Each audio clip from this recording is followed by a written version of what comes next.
Hello and welcome to Bits and Pieces, the friendliest cricket podcast. Subcontinent से लेके subcontinent तक हम है present as much as my knowledge in Hindi is absent.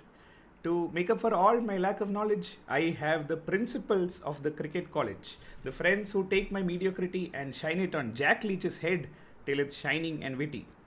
The best thing to happen to me in 2022, the real heroes of Bits and Pieces. First up, the first player to be picked on any team. He runs 10k in 45 minutes straight off the couch, but let's be honest, you'd rather he was just lying in your couch.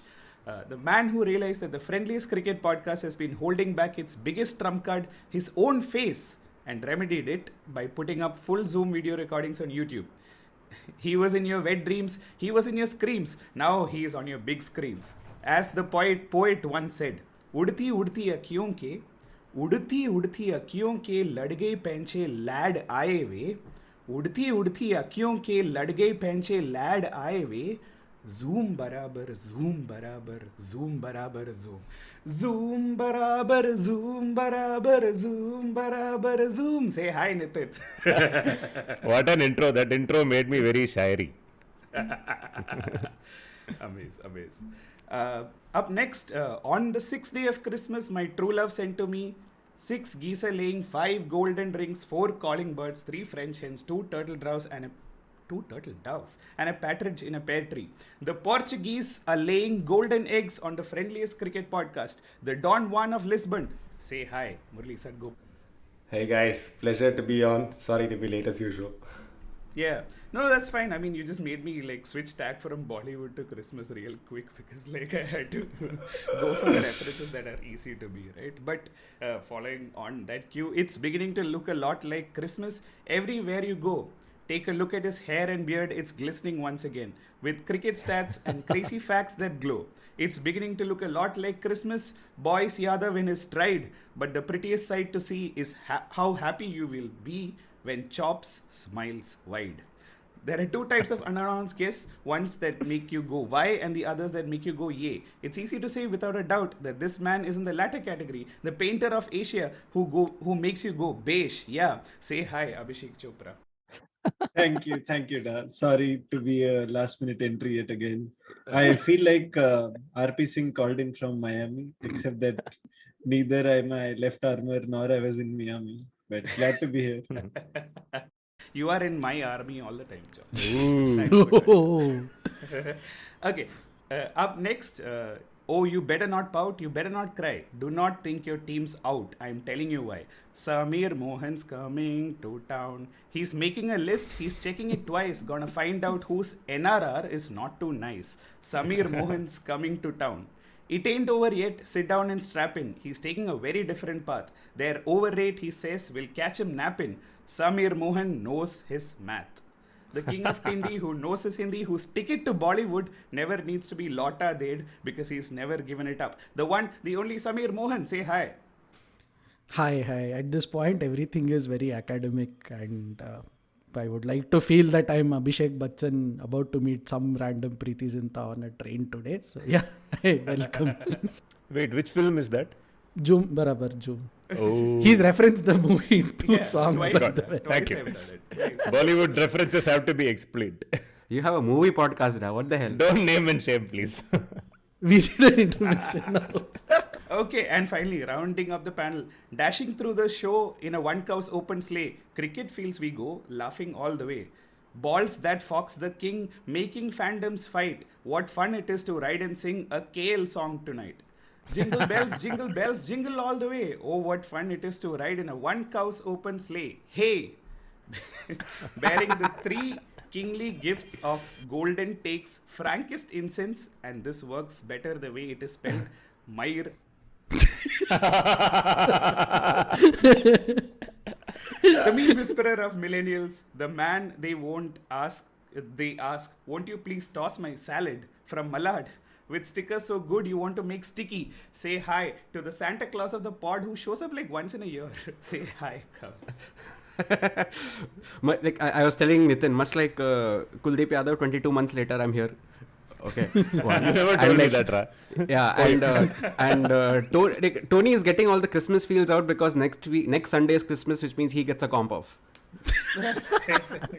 Right. I had an intro for you, Tony. I was told to do intros today, but because you did it, I have written just for you. Okay. His intros Did you will. have intros? Like, did I do all this? No. I had written just yours because he had told me you're doing it later.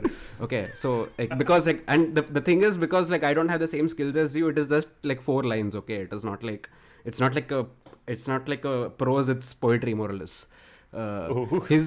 His intros will make you pause and reflect unless you like New Zealand, in which case he'll say go get wrecked. In 2012, Coney was infamous for his runs with guns. Turn the ones into twos. In 2022, we have a Tony who is a gun with puns. That's it. That's all I have. Nice, Santa Claus. Well done. Okay, so we are recording on 18 December at 12:45 now. And Nitin was very keen on recording this podcast around 5 or 6 p.m. because he wanted to make sure India will beat Bangladesh. Meanwhile, I in wanted to Gabba, make sure the test on match day- ends. Let's be very clear. Did you specify which test match? Though? Because, Exactly. Yeah.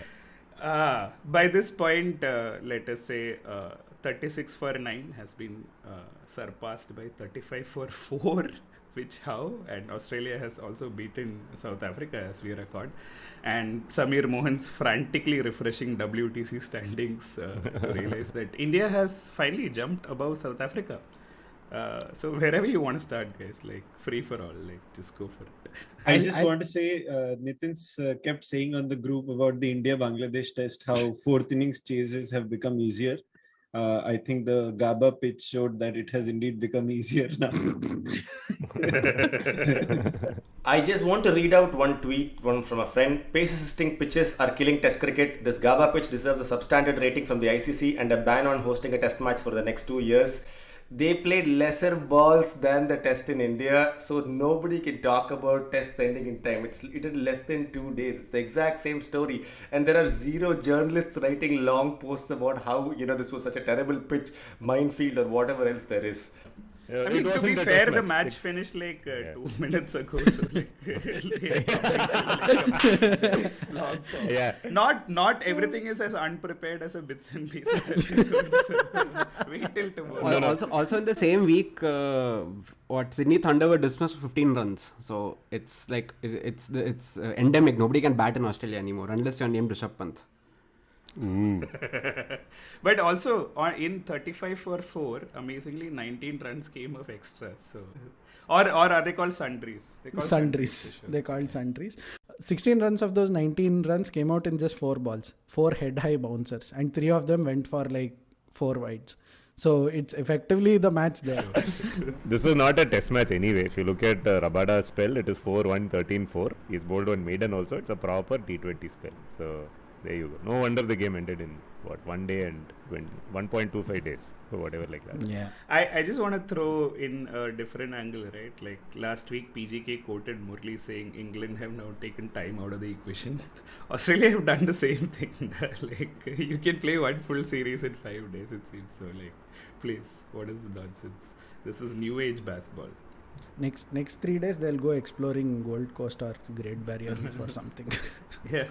Visit Australia. That's the India has finally jumped ahead of South Africa, guys. It's all uphill from here. So there you Wait, go. it's all uphill means the hard part is yet to begin. Is that what you're saying? Yeah. So I think, like many of you pointed out, Rohit Sharma is yet to captain a test match abroad after he's taken over. And literally the first match he will captain abroad is going to be the WTC finals. Wait, who captained in the one-off England test match? Bumrah. Bumrah. No, I'm just saying the WTC has reached a stage that where we don't need Samir Mohan. It's fairly straightforward now. Unless like something absolutely catastrophic happens in the India-Australia series. Wait, so we don't have another test with Bangladesh, and if we do have one, Rohit is not returning for that one? Both are yes. Who will he replace in the side? Like, Yeah. please. Kuldeep Yadav. No, it looks like Kuldeep Yadav is going to be dropped for another 22 months. Like he's done well. He shouldn't have. And like it's like that's it. Like he bowled really well. I watched like a couple of days of this match. Balls? Oh, okay. Okay, as a host, I feel like I should have set this up better, which clearly is not going to happen. So, returning to India versus Bangladesh, right? So, basically, we had two spinners and two fast bowlers who ran through the Bangladesh side. Then there was all-rounder Ashwin, who can't bowl, who can't field, who also can't have a properly shaped beard in 2022, which, what the fuck is that? Like, Yeah, please, oh my god. Murali, as the Chennai man with great knowledge about style and sass, what is going on with Ashwin's facial hair? And like, So why this aren't is- you doing anything? I was genuinely going to tweet about it. I have a gut feeling he packed too quickly and didn't charge his razor. So halfway through trimming or shaving, it's got switched off. So he had to shave the rest. It is the most horrible thing. It's somewhere between what, those old school kings used to have. In those portraits, you will see really ugly beards drawn on kings, imagining this is what they had. That is exactly what Ashwin has. It's just leftover hair, and his fielding is abysmal. And there was a catch where he didn't even move towards the ball, and then casually said, "It didn't reach me. It was too far." And then he went back to field also. Kuldeep Yadav was like, "I occasionally only take wickets now, and the 1 or 2 also you're dropping." No, but it must be said that after all, Ashwin is the king of PGK's heart. So, I mean, follows from there. Basically, Ashwin's face is basically Gabba pitch. They just left some moss on. Yeah. But lads, quick question. When India returned to full strength, it's basically going to be Ashwin fighting it out against all-rounders Jadeja and Jayant Yadav. And I don't see why Ashwin's coming out ahead in this match. Meanwhile, Nathan Lyons turned it around in Australia. So how has the year been for our Ashwin, and what are we looking at for the next Bangladesh test and the upcoming India-Australia series? So wait, is Rohit actually back for the Bangladesh test?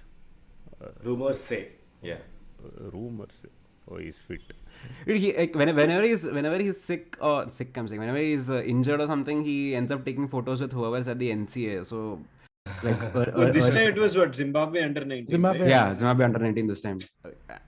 Who is Rohit gonna replace? I look at me trying to be like KL Rahul did a good job. Like it's been 8 months and I'm coming around to it is decent captaincy. Like you can't take that away from him. And like it's if Rohit sits out and India wins, it's fine. It's okay.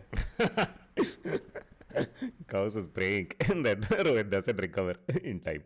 No, but I think Gill will go out. Pretty That sad would be for him, horrible, man. That would be horrible. but You He can't looks so drop. good. You can't drop Kohli. You can't drop KL. So who do you drop? You'll drop Gill only. It's like what's the point? It's like the same Sanju Samson argument, right? Like he will come in, score 40 of 30 balls or whatever, and then ultimately drop because Shikhar Dhawan is more preferred. Like, and Shikhar Dhawan will come and score 1 out of 300 balls or something, go around like doing Thai dances for catches and all. Like Rohit will come do some vibes things for BCCI. Arey, look, wow, what like talking in Mumbai Hindi on the pitch that will get a million RTs. Meanwhile, Gill has got 100 in the match, and Don't say that.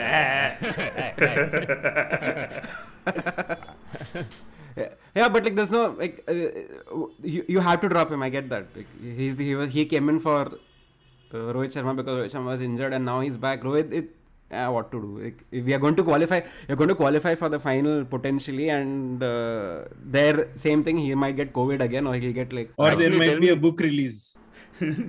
Kaus, basically you're saying the future of Indian Test cricket is safe with KL Rahul as captain and Rohit Sharma sitting out. Is this where we've reached at the end of 2022? 2022 After has done a 49 number. episodes of this podcast. Look at this. Look at this. where we've But just look at this way. Your multi-format captain is injured for every series. He's Right. multi-format in that captain. multi-injured. Right. And you have someone like it's going to go to KL Rahul because you're not going to give it to Kohli.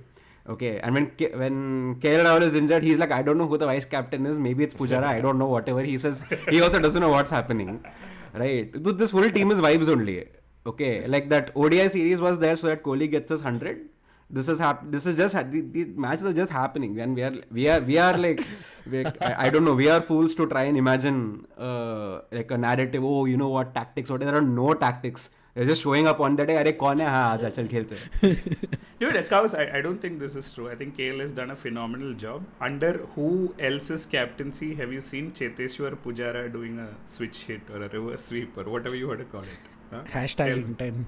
I think every Indian captain in the last few years has successfully managed to create an uncomfortable situation for Pujara, right? Including when Pujara is the vice captain, which is what happened here. So just reading that quote, right? So Rahul was asked about the vice captaincy in the pre-match press conference. Regarding vice captain, at least I don't know what is the criteria.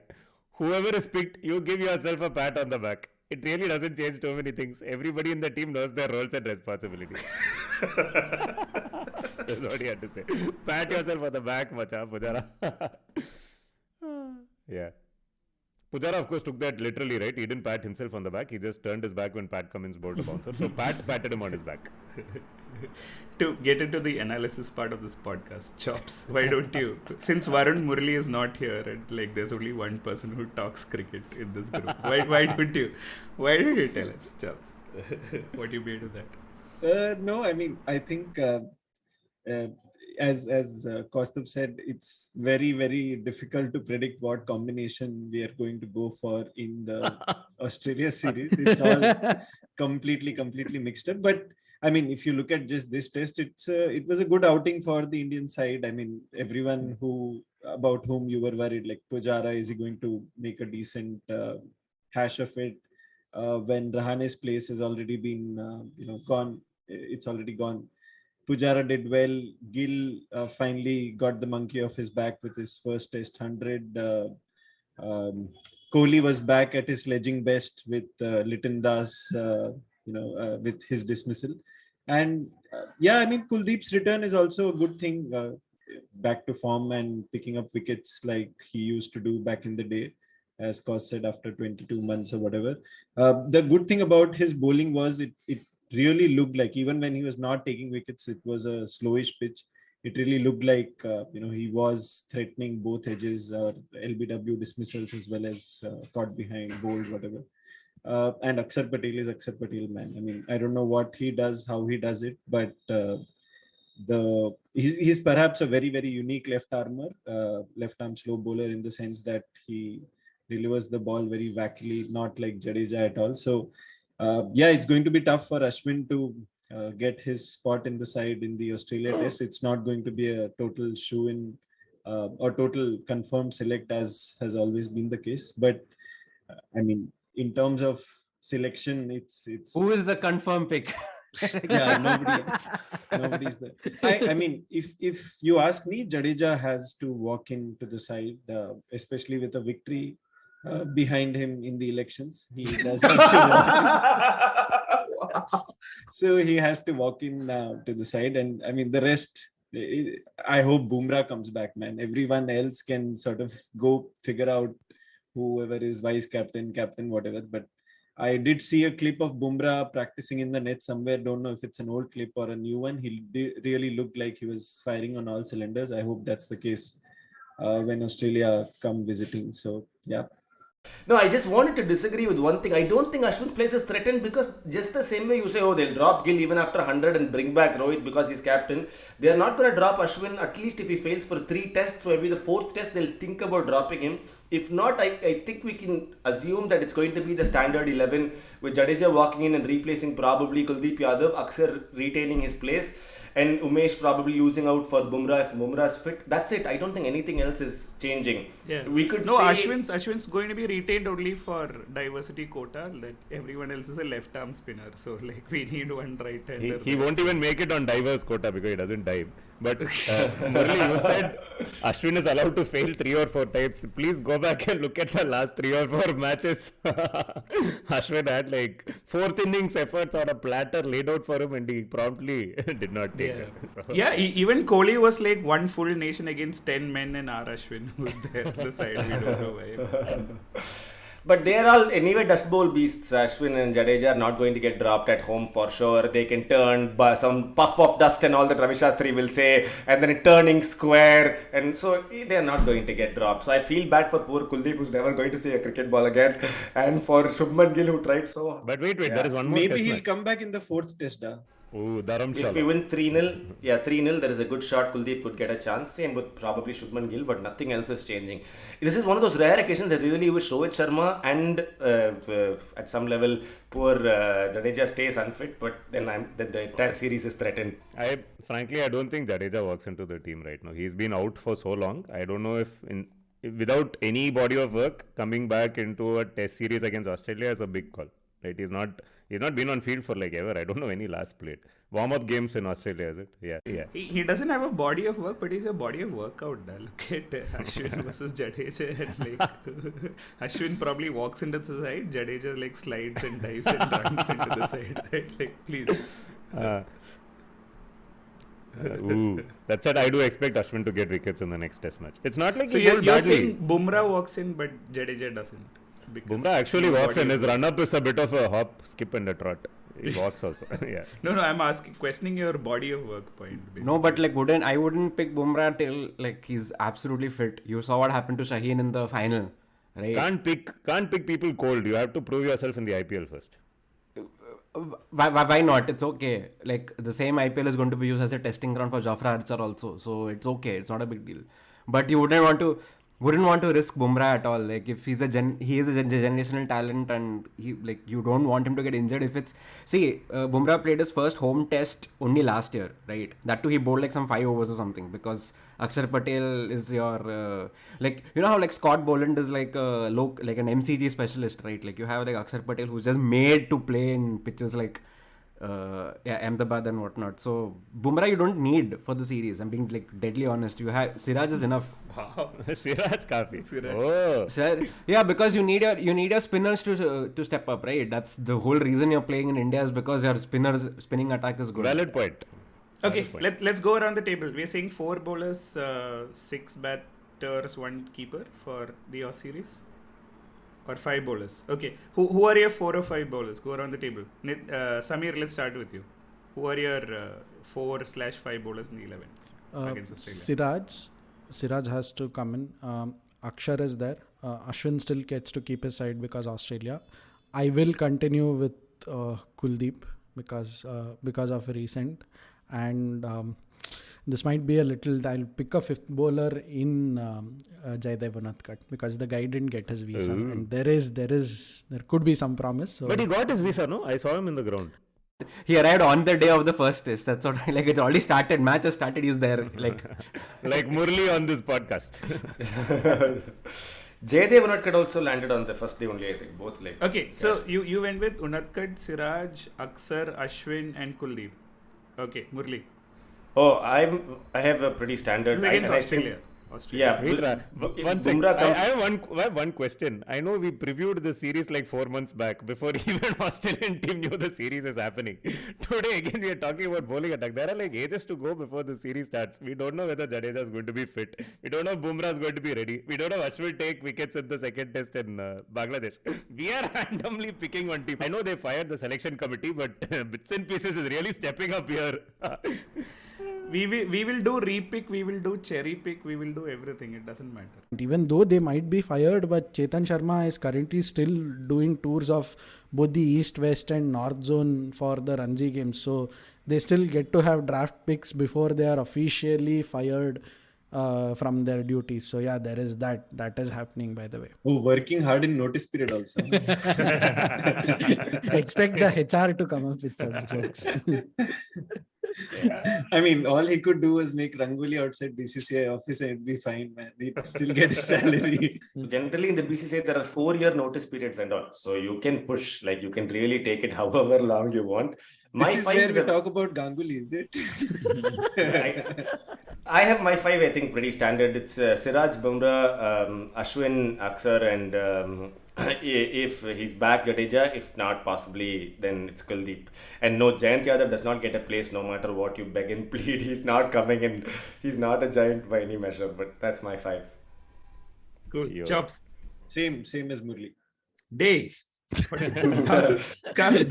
answer, no different. Same answer, no different. As the great Sarfaraz pointed out.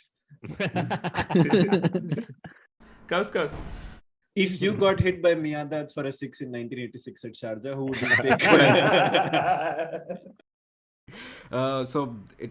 the current attack, and maybe Which is current attack. the So one the one Boys that's, Yadav, Siraj.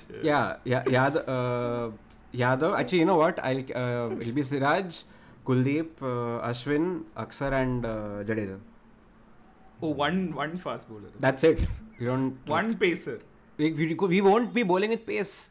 It's like dead on. Ganguly to open the bowling at the other end and get Michael Slater out. And get Taylor Slater. Yeah. You won't need it. It's what you remember when Ishant and Bumrah both played the Ahmedabad test, right? And they each bowled like maybe 3 overs. That's it. Then it was taken over by the spinners after that. This section of the podcast is going straight into the bin. So why don't Nitin? Why don't you add on before you like throw it in?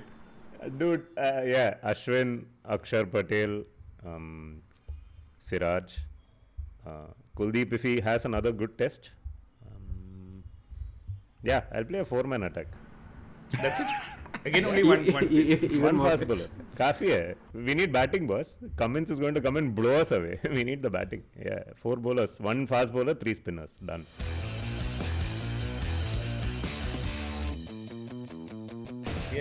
Yeah, so I was at the match yesterday at Brabourne, 4th T20I Australia versus India. And basically it was fun, right? So we were outside standing in a queue as things were, and we thought the queue was very short, except then they said you can't carry your bag in, which is like a novelty for women's cricket in India. As like I was joined by Vipul, also goes by Sporty Baba on Twitter, who's been like to multiple women's matches. I'm sure Chops probably has been too. It's never happened that there is like such a large crowd or people actually harassing fans saying you can't carry bags in, etc. Oh, so you are generally allowed to take a bag in a women's game? So Brabourne, I also watched one India versus Australia tour match. Shreyas Iyer, I think, put up a double 100 or a daddy 100. There also, I mean, Brabourne generally has that rule. You can't carry bags, and there is like a housing society designated next to the entry. Whoa. Where the security guard knows that he'll get $200 for each bag he keeps. So that's the scene at Brabourne. Tips and tricks. But no, wait a sec. Every ground in India is like that. You can't take a bag. No. So the difference I'm trying to make is between women's cricket and men's cricket. Generally in women's cricket, like they don't do all these stringent checks. Now they do, which means it's gone mainstream, right? Except we were in queue and there was like it was a massive queue, okay? And like it took us actually close to 45 minutes to get in, and we missed the first 2 overs of the match. And like there was one guy who just randomly came up and said, "Sir, kya chal raha hai yahan pe? What is all this crowd? Like what is happening?" I said, "There's a cricket match, India versus Australia." It's like, India versus Australia? Like aren't they playing in Bangladesh? I said, "No, women's cricket." He's like, "Oh, okay. हाँ, मैं सोच रहा था, like I've never seen like so much crowd here for no reason." Nice. But once we got into the stadium, it was practically full. I think they sold like 11,500 tickets or whatever. Superb. And it was free entry for women. I wouldn't say it is exactly like great viewing experience in terms of like basically no ventilation, no fans. Brabourne has the Neel Kamal chairs, no, famously. Correct, Neel Kamal chairs. And it was free entry for women, but like I don't think the rest of facilities are up to scratch. But it was a pretty amazing crowd, right? Like in terms of there was Mexican waves. There were counterclockwise Mexican waves at some point, which I've never seen in my life as like someone who's been to football. What are you saying? I've seen many times. I've seen counterclockwise. You went to Bangalore, no, where they shout RCB in test matches. Okay, fine. But in general, a Mexican wave has to be clockwise. I mean, please, whatever. I'm opening Wikipedia now. Coriolis effect, bro. No, Coriolis effect. He's like, this is like. He's against Australia, no, so it's going the other way. Yeah. Like you look at the sink, no, it's like... A Mexican wave is... One sec. It's supposed to go counterclockwise. Lot to unpack here. Kaus, what did you say? Borealis effect. Coriolis effect. You don't know how when you flush a toilet in the southern hemisphere, it goes the other way around. Isn't that the one? That's the one. Yes, that's the one. That's a myth, by the way. It doesn't happen, but might as well. The joke is... You lost me completely. No, so the layers to this joke is I've gotten used to explaining layers to this group. Jokes are much better with footnotes, by the way. Like, No, let's go. so Tony says it's a counterclockwise Mexican wave, right? Okay, and when you flush a toilet or wash something in the sink in the southern hemisphere, the myth is water goes the other way around compared to what happens in the northern hemisphere because of the Earth's rotation. Water Okay. goes other way around doesn't mean it goes up instead of down. He's saying like the rotation. Yeah. There you go. What happens at the equator though? It stays where it is, huh? This is why plumbers famously are the most wanted people in Ecuador because like nothing ever stays down. No, so but that is the joke basically. It's not true. It doesn't. You can the water goes whichever way you want it to go, but like it's like I laughed, so it's okay. Yeah. No, but that's also the truth, right? Like you need plumbers and you need Coriolis effect because that's how much plumbing this Indian men's cricket team needs, right? Like to get it back into shape. No, So, but 1 second. I want to call point of debate on this. Like, are you saying you've seen Mexican waves go both ways when you've been in a stadium? Not at the same time, because that would just be Not on basic. okay, like you've been in Mexican waves which have gone either way. I don't think this is the case. It can only go in Yes, one I have. direction, dude. I have. Yeah? Okay, so I'm looking at the Wikipedia page of waves. Once started, it usually rolls in a clockwise direction at a rate of There you about go. 12 meter per second. Who is this? Or about 22 seats per second. At any given time, the wave is about 15 seats wide. These observations appear to be applicable across different cultures and sports, though details vary in individual cases. RCB fans, man, we are the ones who break all the rules. But have they given the exceptions when it goes counterclockwise? No, I think anyone here is a Wikipedia editor. Let's please add Chinnaswamy. Hey, do you know that Yeah. Cricket Australia in 2007 banned the wave at home grounds? Because really? liquids and other objects thrown in the air during the wave posed a danger. The move was not well received and in some cases served to increase the prevalence of the wave at these games. In one such example, Adam Gilchrist participated in the banned wave from the playing field, and the ban continues to be intermittently imposed and lifted by Cricket Australia and Australia Police. Man, I'm learning so much today. Jobs, please bring Full- some full sense to this Shakespeare. podcast. I feel like we started off at some promising station and the train is completely gone off. It's the your track. fault. You're like you've never seen a counterclockwise Mexican wave. It's your fault. What a Dude, loser. there is no counterclockwise Mexican wave. It's against the First of natural all, order one of more things. thing to And call as out. a Catholic during Christmas, during Advent, I want to say if you are doing Mexican waves counterclockwise, it is a sin against God. And please go confess to your neighboring Catholic priest before you take No. the communion wafer. Please. One sec. Interesting anecdotes about Mexican waves. In Mexico, they are just called waves. Just like French fries. No, but really, it is just called the wave. It is just called the wave. Only in India, we call it Mexican wave. So you can eat your French fries and do the Mexican wave. Yeah, go on. Sorry. No, there is a Samir Mohan in this wave. This guy called Tamas Bisek from Hungary who measured metrics of some Mexican waves and has added that one started it rolls in a clockwise direction at a rate of 12 meter per second or 22 seats per second. And then he give it. He just read it. He just said it. Oh, this is actually Mexican wave on the pod, right? Like Nitin says the same thing, then I say the same thing. Samir, Murali, eventually will come. I always suspected that some panelists were muting me. I always suspected Okay, so this. I just want to add at this point that there was some person who did research and they found that once a Mexican wave starts, it usually goes clockwise and travels at 12 meters per Clockwise, second or okay. 22 seats per second. So like, Now- okay. Tony, Let's- now you yeah. start talking about the cricket, please. Anyway, so it was great atmosphere, like flashlights on, second innings, all of that stuff, right? And basically, I mean, let's be honest, this Australian team is probably the most invincible, unbeatable team in the world.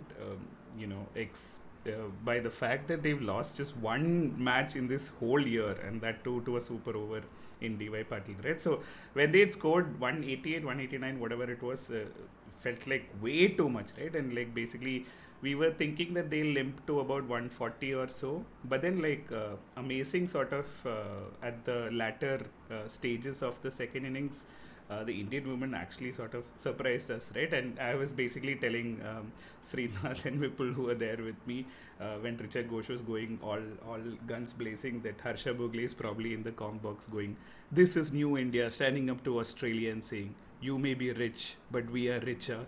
Like one of those moments, right? Saying that this is definitely the second best team in the world, but there is a lot of distance, right? And to get as close as they did, it was pretty amazing. And we were actually hoping that they could pull off not an upset but a win, right? But definitely not in the Dhoni style, when like he told the team that don't celebrate if you beat Australia. We wanted to count like a usual happening. I think it'll still need to be celebrated if they win. And like the final match is on Tuesday, again free entry for women. I'll see if I can go, but it was great. It was an amazing atmosphere despite the stadium experience, I would say. I'll come in and I'll tell you what Harsha actually said on the air. He said that Richa Ghosh is batting way too low.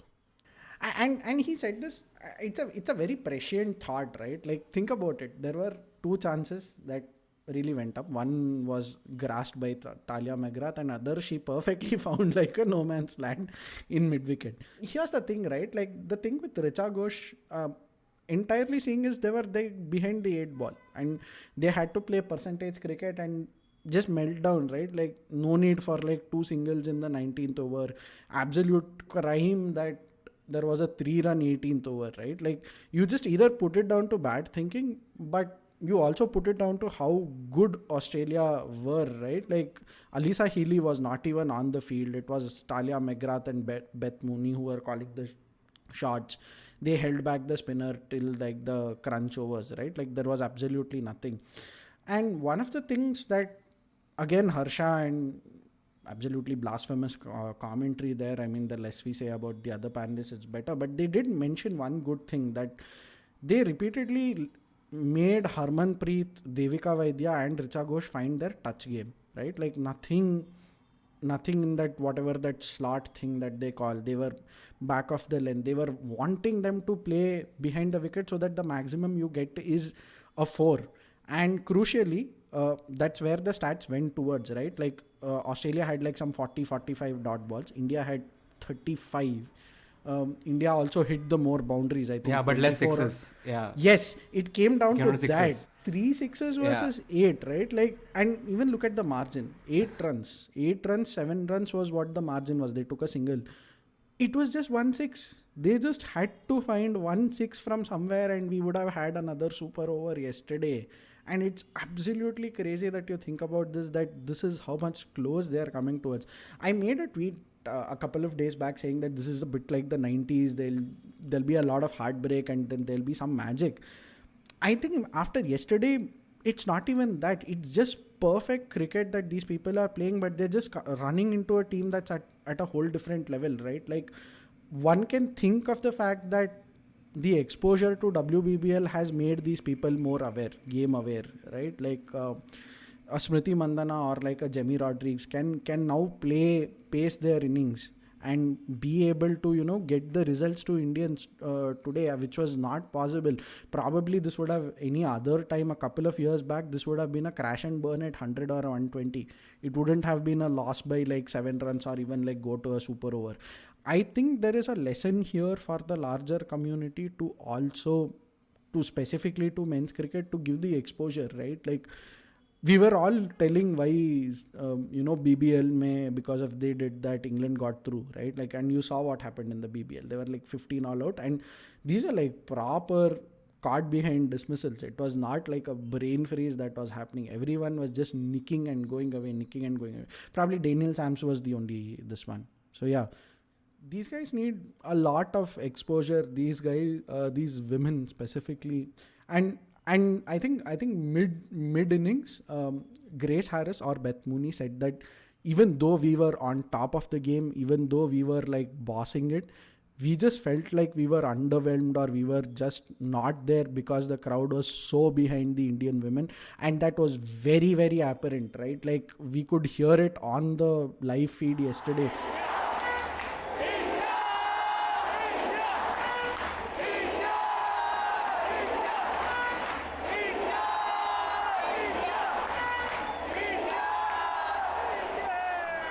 Yeah, and just on the crowd part, right? Like, there was a drop catch yesterday. I mean, to be honest, Talia McGrath dropped Richa Ghosh.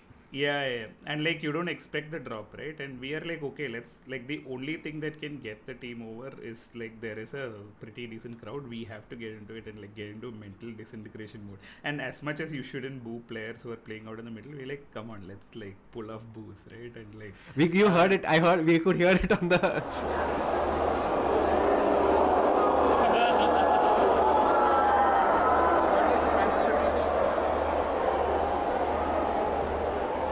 I mean, what do you know? Like boost for them, boost for our team. Hopefully, like the No, fifth like T20 also. Elise Perry has on the in the post match interview. She said that she has never seen that in a cricket game where like people held out torches for the players, and she said out like I have not seen this in a cricket game ever. So like it's like the crowd here is like fantastic, and she called India the spiritual home of cricket.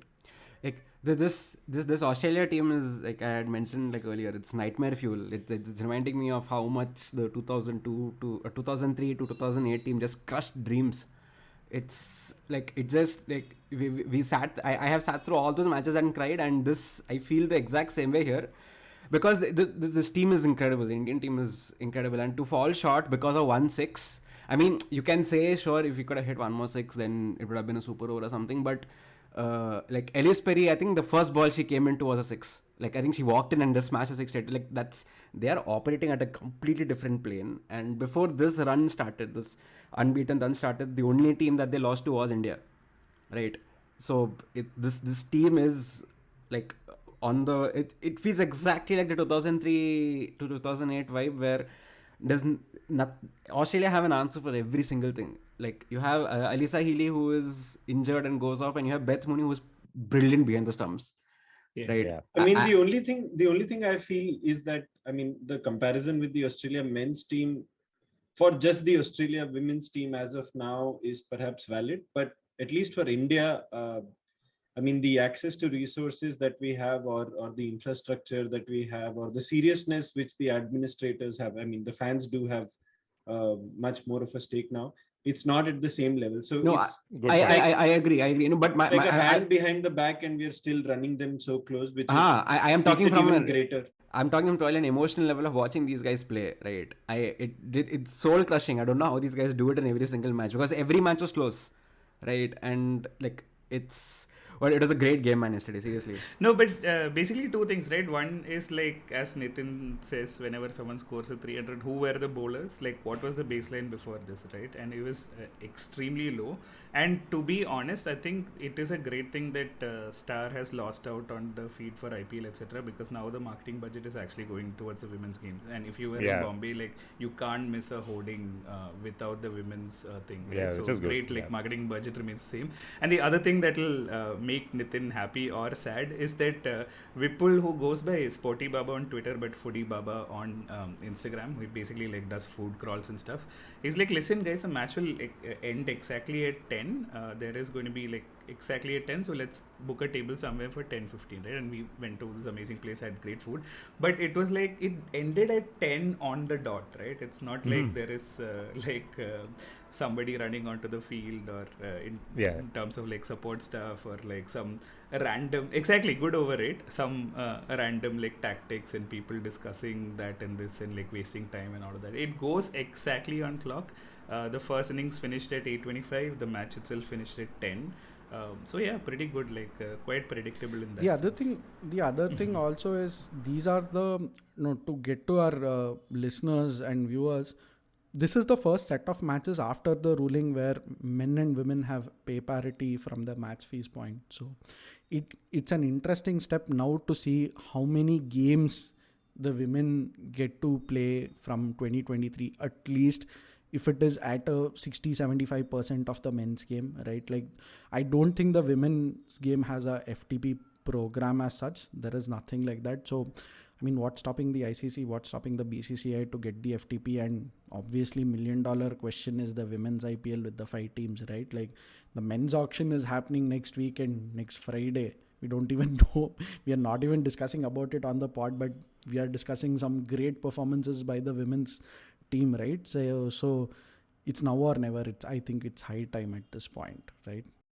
right? Yeah, just on the pay parity thing, I mean, it needs to be pointed out that it's just the match fees, not the retainers. Just the match fees. Yeah, repeatedly, it's not the retainers, the match fees. So same pay for men and women for. Yeah, no, I mean, I like, to be honest, this is the first women's match that I watched live, right? And like, as a casual fan, I want to say like it's only gonna improve from here. I mean, probably like there have been people following it for years together and wondering where it's going, but I think the momentum is fairly on the side of this exploding into the second most watched sport in India, right? Like the first being probably Indian men's team or IPL or whatever, and then like women's cricket is going to take over very easily. I think it's all good things only, man. Like in terms of uh, the real thing was that people who are experienced at CCA, etc., they would expect to leave like 2 hours before the end of the match, right? And at that point, it was pretty much like it's a done deal. But most of the crowd stayed till the end of the match, cheering them on and like clapped at the end of the last ball, etc. I think it's only going to grow by leaps and bounds.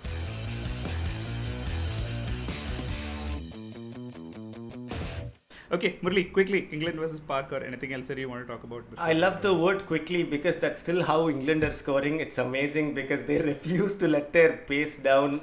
Baseball is pushing hard, even though, only change Ben Foakes is being back and they're experimenting a little. I think Pakistan still have a great chance, sadly, of losing here too. Like there is a very good chance Pakistan could lose because they could add 250 runs more because because they're not fearing that this is going to go all the way down to 5 days. I really fear for what has happened to Pakistan. I know they're missing Shaheen Shah and all of that, but of course we discussed at length about how Indian team needs an overhaul.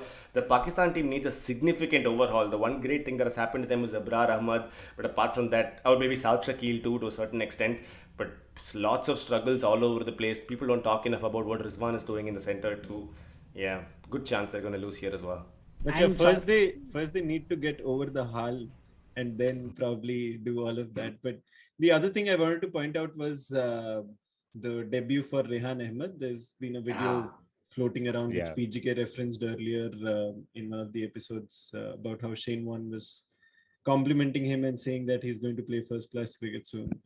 I watched a fair bit of his spell yesterday, and I mean, there are things that will need to be perhaps ironed out, and they have Jeetan Patel as the spin bowling coach to do that. But man, the guy spins it big, and it's perhaps the best thing about the entire thing is that he's making his debut under a captain who will probably get this. I mean, Root, for all the runs that he scored, wasn't a great captain of spin bowling, and spinners, especially leg spinners and young leg spinners, need that kind of arm around the shoulder and also the field placing protection that they require in tests, and especially on such tracks as the ones that they're getting in Pakistan. So very, very happy for Rehan Ahmed.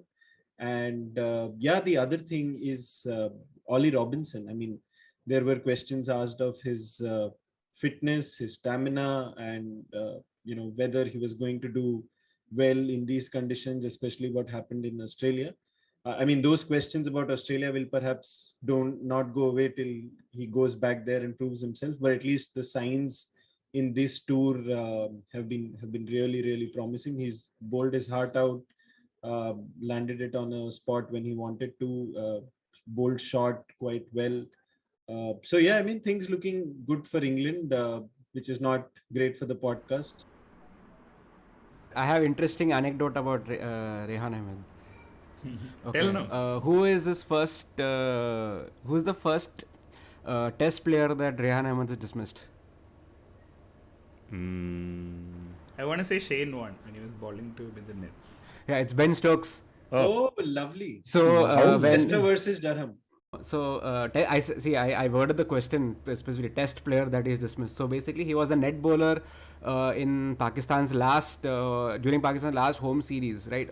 For England, they had brought in very young net bowlers because they wanted to give their people a rest, the England team. And this guy, he was like maybe 11 or 12 years old at that time. He bowled Ben Stokes. Lovely. Very Yes, nice. wow, brilliant. Yeah, and he's one of the few players to have, like one of the youngest players to have both a 100 and a fifer in the same county championship match. That is from the Cows Trivia Corner for today. I don't know if you guys saw the wicket of, I think, Fahim Ashraf. It was pretty outstanding, I think, from back of the hand. Came like a leg spinner, but was a googly that went back in and got him plumb in front of wicket. That's the thing about him. I mean, so like usually with leggies, you have a very good tell of what they're going to do as soon as the arm comes over. But with this guy, I mean, even if you try watching it on TV, it's super difficult to figure out whether he's going to bowl a googly or a leg break. And I mean, they say that the googly is his stock ball and the leggy is what he needs to practice. So yeah, I mean, great signs for England in the sense that they have a leggy now. And to bookend this, can you guys, I mean, I obviously don't know, but can you guys tell me about the Praveen Tambe of Pakistan? Now, Ali, like, is what, like 50 years old? What is his story? Tony, before we bookend that, this is Azhar Ali's last test match, by the way. That happened just before this Pakistan-England. So they asked him to retire, is it? What exactly happened there? He came out, so the thing is, he came out, gave a press conference saying that I figured that this is the time that I have to take a step back from the game and I will be retiring. He is 37 years of age. And one very curious stat that jumps in front of Cricinfo is 34.4% of his test innings is where he's batted for 100 plus balls. I mean, we all talk about baseball and we all talk about, Murali talks about taking time off from the game. This is truly taking time out from the equation, right? Like Azhar Ali in nearly 1/3 of the test innings that has batted 100 plus balls. That's an incredible list that he's part of. He's gonna be retiring. He was dismissed for 45 in that first innings game, right? Like when Pakistan notched up 300. So yeah, there is that has happened, right? Like that's a crazy thing, and it only goes to be shown how it's prescient that we talk about his retirement and also about Pakistan team needing a major overhaul. I see this as a step in that direction. Of course, we should over the week get more context about why this decision was prompted. It was I think pretty sudden, right? Like it was hours before, a day or so before the third test. So this will be his last test. So he retires at 37, and Nauman, whom Tony just spoke about, looks around uneasily because he's 36. He's now in no man's land. Time for closing ceremony then. On that note, thank you for staying with us on another episode of Bits and Pieces. This is ep 49, I believe, and next week. Dude, this is 50 and This is 50. Are you serious? What? Yes, Wow. episode 50. That's how closely we are all following this sport. This is basically a message to cricketers who take milestones too Yeah, seriously. exactly. The milestones will happen, man. There's Just no trust such the thing. process. Don't look at the scorecard. Trust the Each- process. Trust the Each pod process. is an independent event. And till ep 49, our rating stands at 4.9. So obviously we are into ep 50. It is up to you to make the rating 5.0. So please go do your thing. Give us 5-star ratings on Spotify, Apple Podcasts, wherever you listen to it, wherever there are 5 stars. And thank you so much. Until next week, this is Tony, Nitin, Samir. Also, sorry, except if you're rating us on IMDb, now that we are a video. Oh yeah, that's true. Don't rate us 5 Please there. don't rate us 5, rate us 10. 10 please. This is Tony, Nitin, Samir, Chops, Murali and Kaus signing off from ep 50 of Bits and Pieces. Thank you. Bye bye. Monday, come on!